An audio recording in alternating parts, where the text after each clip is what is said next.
আব্দুল হামিদের দেশ ত্যাগে আরও কারো গাফিলতি থাকলে ব্যবস্থা, বললেন স্বরাষ্ট্র উপদেষ্টা। পঞ্চম শ্রেণীর বৃত্তি পরীক্ষা ফের চালুর ব্যাপারে ভাবছে সরকার, জানালেন শিক্ষা উপদেষ্টা। এবং রাজনৈতিক দল নিষিদ্ধ করে কোনো সমস্যার সমাধান হয় না, মন্তব্য গয়েশ্বর চন্দ্র রায়ের।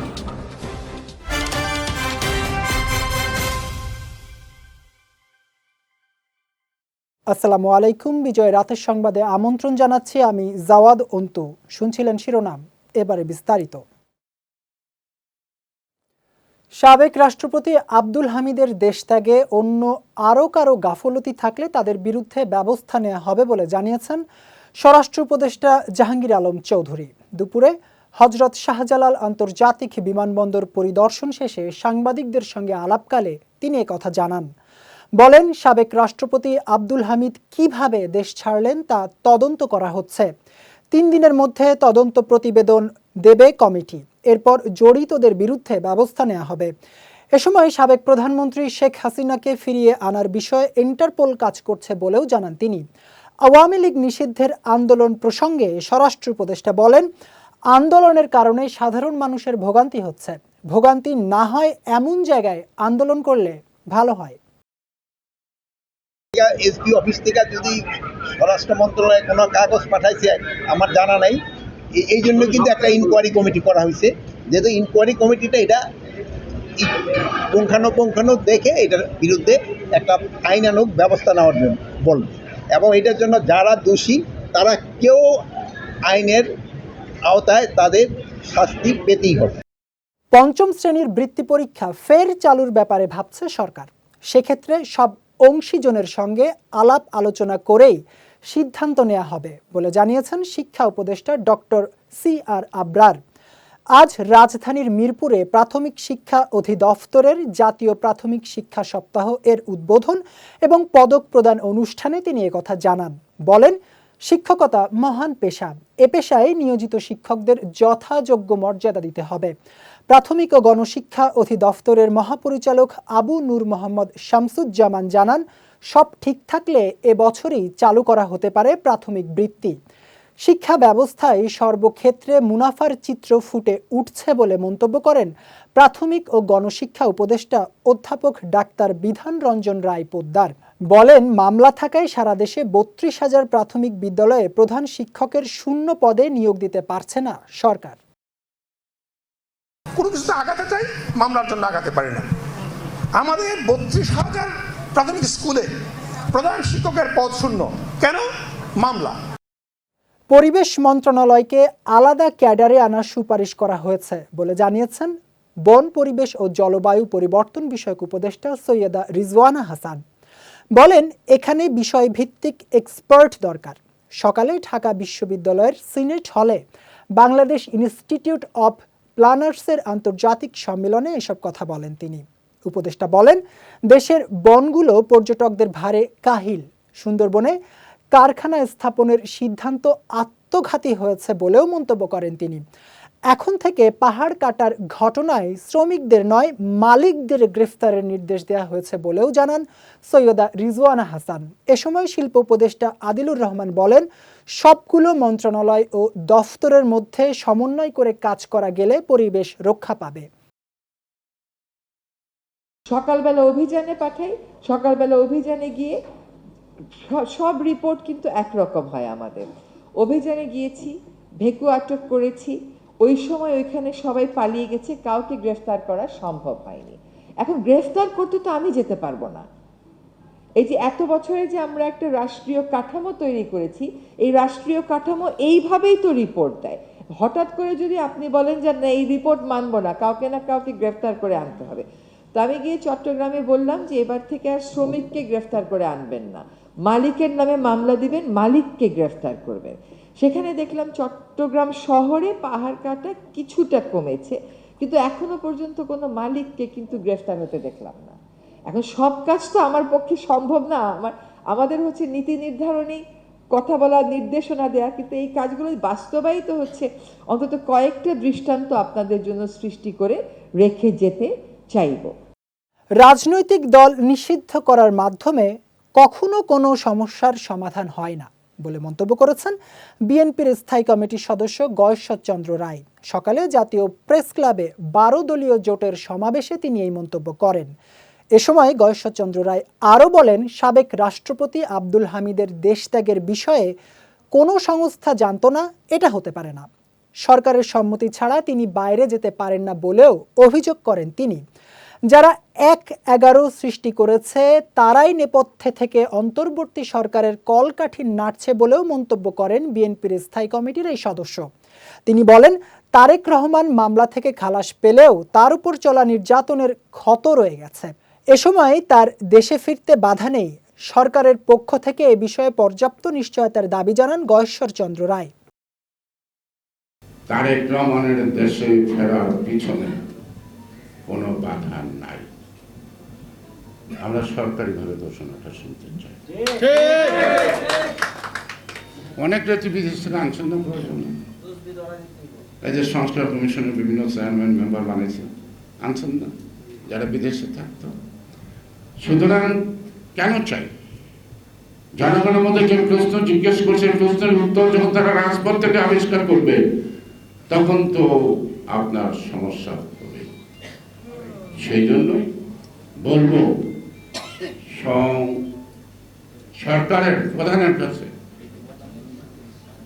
আপনি স্পষ্ট ভাষায় বলেন, বিএনপির ভারপ্রাপ্ত চেয়ারম্যান জনাব তারেক রহমানের বিদেশ দেশে ফিরতে কোনো বাধা নাই।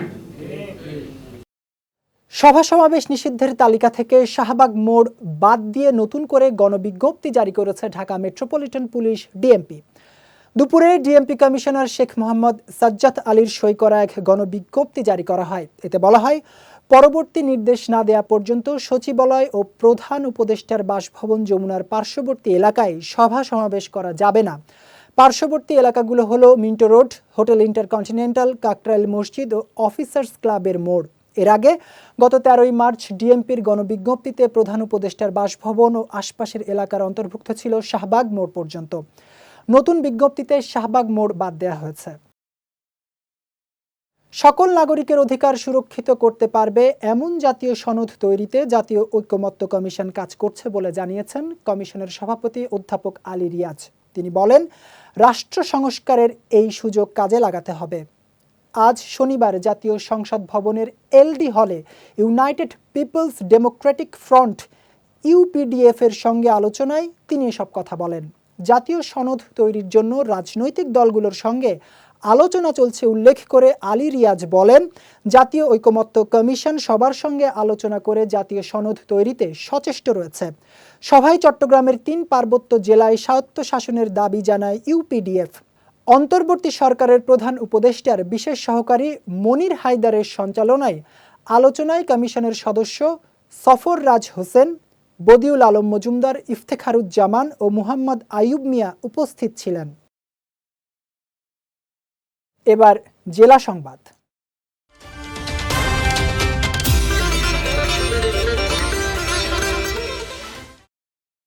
দেশে প্রচুর পরিমাণ বোরো ধান উৎপাদন হওয়ায় বিদেশ থেকে চাল আমদানির প্রয়োজন হবে না বলে জানিয়েছেন খাদ্য উপদেষ্টা আলী ইমাম মজুমদার। আজ রাঙামাটির কাপ্তায়ে জল বিদ্যুৎ কেন্দ্রের সম্মেলন কক্ষে জেলার খাদ্য মজুদ ও বিতরণ পরিস্থিতি নিয়ে মতবিনিময় সভায় তিনি একথা জানান। এ সময় গত বন্যায় আমন ধানের যে ক্ষতি হয়েছে তা পুষিয়ে নিতে সরকার খাদ্যশস্য আমদানি করছে বলেও জানান খাদ্য উপদেষ্টা। এছাড়া এ মৌসুমে বোরো ধানের ব্যাপক চাষাবাদ হয়েছে উল্লেখ করে তিনি বলেন, খাদ্য নিরাপত্তা নিয়ে এবার কোনো ধরনের শঙ্কা নেই। সভায় রাঙামাটি জেলা প্রশাসক মোহাম্মদ হাবিবুল্লাহ, জেলা খাদ্য নিয়ন্ত্রক সুগতি চাকমা, কাপ্তাই উপজেলা নির্বাহী অফিসার রুহুল আমিন সহ অনেকে উপস্থিত ছিলেন। গত 3 দিন ধরে তীব্র তাপপ্রবাহের কবলে সীমান্তবর্তী জেলা চুয়াডাঙ্গা। দুপুরে জেলায় সর্বোচ্চ তাপমাত্রা রেকর্ড করা হয়েছে 42 ডিগ্রি সেলসিয়াস, যা এই মৌসুমে জেলার সর্বোচ্চ তাপমাত্রা। গত 2 দিন ধরেই দেশের সর্বোচ্চ তাপমাত্রা রেকর্ড করা হচ্ছে চুয়াডাঙ্গায়। জেলার আবহাওয়া অফিসের ভারপ্রাপ্ত কর্মকর্তা জামিরুল রহমান জানান, আগামী 2-1 দিন এই তাপমাত্রা আরও বৃদ্ধি পাবে। তারপর থেকে তাপমাত্রা কিছুটা কমতে পারে। এদিকে প্রখর তাপপ্রবাহ আর গরমে বিপর্যস্ত হয়ে পড়েছে জনজীবন। জীবিকার তাগিদে তীব্র রোদে পুড়ে কাজ করতে হচ্ছে শ্রমজীবী মানুষকে। ভারত পাকিস্তান যুদ্ধের কারণে দেশের অর্থনীতিতে বড় ধরনের প্রভাব পড়বে বলে আশঙ্কা প্রকাশ করেছেন বিএনপির ভাইস চেয়ারম্যান আহমেদ আজম খান। দুপুরে টাঙ্গাইলের বাসাইলে নবনিযুক্ত প্রাথমিক শিক্ষকদের নবীন বরণ অনুষ্ঠানে যোগদানের আগে সাংবাদিকদের প্রশ্নের জবাবে তিনি এই মন্তব্য করেন। আওয়ামী লীগ নিষিদ্ধের বিষয়ে দলের অবস্থান জানতে চাইলে তিনি বলেন, এই ইস্যু বাস্তবায়নের জন্য কেবল একটি রাজনৈতিক দল নয়, সকল রাজনৈতিক দল, সরকার ও জনগণের ঐক্য দরকার। তিনি আরও বলেন, আগামী দিনের গণতন্ত্রের যাত্রায় বেগম খালেদা জিয়া দিক নির্দেশনা দেবেন। উপজেলা প্রাথমিক শিক্ষক সমিতির মোশাররফ হোসেনের সভাপতিত্বে অনুষ্ঠানে উপজেলা শিক্ষা অফিসার আঞ্জুমান আরা বিথি সহ অনেকে উপস্থিত ছিলেন। রাশিয়া এবং ইউক্রেন যুদ্ধ আমাদের থেকে অনেক দূরে, তারপরেও কিন্তু রাশিয়া এবং ইউক্রেন যুদ্ধে আমাদের অর্থনীতিতে প্রভাব পড়েছে, আমাদের বাজার ব্যবস্থায় প্রভাব পড়েছে, আর পাক ভারত যুদ্ধ আমাদের উপমহাদেশে। কাজেই এই যুদ্ধ আমাদের কিছু না কিছু প্রভাব পড়বেই, যেমনি বাজার ব্যবস্থায় যেমনি অর্থনীতিতে কিছু না কিছু প্রভাব পড়বেই। কাজেই আমরা স্পষ্ট বলতে চাই যে পাক ভারত উভয় দেশই সংযমের পরিচয় দিক, যুদ্ধ বন্ধ করে আলোচনায় বসুক, এটাই আশা করি। এবং ভারত যে আগ্রাসী ভূমিকায় আছে, আমি মনে করি যে এই আগ্রাসী ভূমিকা থেকে ভারতকে পিছু হটা অত্যন্ত জরুরি, কারণ এই উপমহাদেশের শান্তি জরুরি।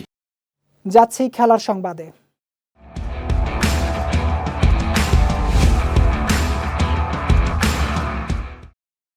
ভারত পাকিস্তানের রাজনৈতিক টানাপোড়েনের কারণে দুই দেশের ঘরোয়া ফ্র্যাঞ্চাইজি টুর্নামেন্ট আইপিএল ও পিএসএল স্থগিত হয়ে যাওয়ার পর এবার অনিশ্চয়তায় পড়েছে আন্তর্জাতিক সূচিও। ফলে এই জটিলতায় বাংলাদেশ ও পাকিস্তানের মধ্যকার আসন্ন টি-20 সিরিজেরও নির্ধারিত সূচি পেছানোর সম্ভাবনা তৈরি হয়েছে।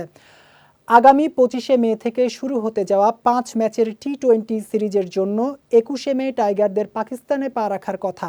তবে বর্তমান পরিস্থিতিতে সেই সফর যথাসময়ে হওয়া কঠিন হয়ে দাঁড়িয়েছে। ফলে পাকিস্তান ক্রিকেট বোর্ড পুরো আসরই স্থগিতের ঘোষণা দিয়েছে। এদিকে এই স্থগিতাদেশই প্রভাব ফেলেছে বাংলাদেশের বিপক্ষে হোম সিরিজে। পিসিবি জানিয়েছে পাকিস্তান সফরের সূচি পিছিয়ে যেতে পারে, তবে সিরিজটি বাতিল হওয়ার কোনো সম্ভাবনা নেই বলেও আশ্বস্ত করেছে পিসিবি।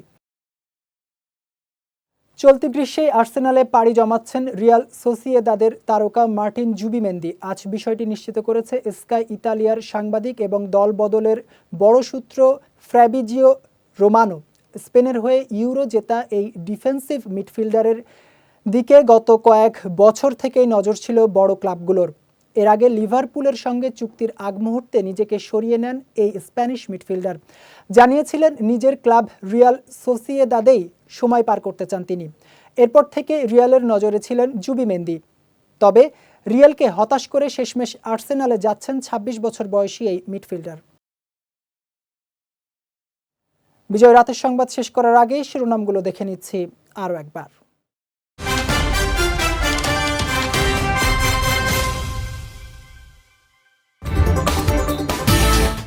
আব্দুল হামিদের দেশ ত্যাগে আরও কারো গাফিলতি থাকলে ব্যবস্থা, বললেন স্বরাষ্ট্র উপদেষ্টা।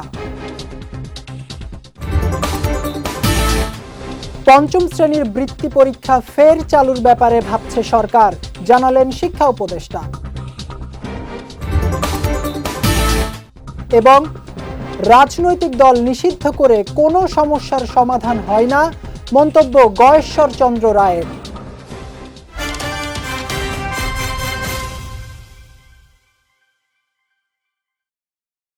বিজয় রাতের সংবাদ শেষে আজকের মতো আমি জাওয়াদ অন্তু আপনাদের কাছ থেকে বিদায় নিচ্ছি। আগামীকাল একই সময় নতুন সব খবর দেখতে চোখ রাখুন বিজয় টিভিতে। এছাড়াও আজকের বিজয় রাতের সংবাদের ভিডিও দেখতে পারেন আমাদের ইউটিউব এবং ফেসবুক পেজে। আমাদের ইউটিউব হলো youtube.com/BijoyTVOfficial এবং আমাদের ফেসবুক পেজ হলো facebook.com/BijoyTVLimited। এতক্ষণ সঙ্গে থাকার জন্য ধন্যবাদ সবাইকে।